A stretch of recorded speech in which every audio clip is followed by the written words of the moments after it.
நடிகை மட்டுமல்ல, ஒரு முன்னோடி, ஒரு மாற்றத்திற்கான குரல் அப்படின்னு சொல்லலாம். அவங்க யாரு அப்படின்னா,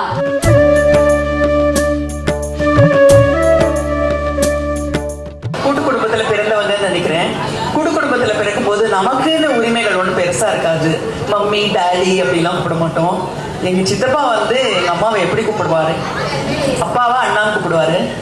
அதுக்கப்புறம் அம்மாவை அண்ணி, அதாவது மன்னின்னு கூப்பிடுவாரு. அதே மாதிரி தான் நான் எங்க அப்பாவை அண்ணான்னு தான் கூப்பிடுவேன், எங்க அம்மாவை மன்னின்னு தான் கூப்பிடுவேன். ஸோ மன்னி, வாங்க மன்னி.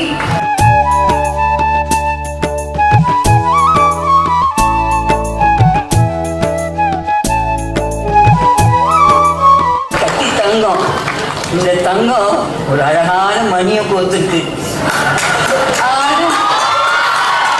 இன்னைக்கு ஹாஸ்பிட்டல்லாம் போனீங்கன்னா பையனை காணோம், தம்பியை காணோம், மகனை காணோம், ஹஸ்பண்டை காணோம். யாருக்கு உடம்பு சரியில்லைனாலும் ஒரு பெண்ணு தான் நிற்கிறான். கண்டிப்பாக டாக்டர்ஸ் எல்லாம் கேட்குறாங்க, என்னாச்சு ஆண்களுக்கெல்லாம்?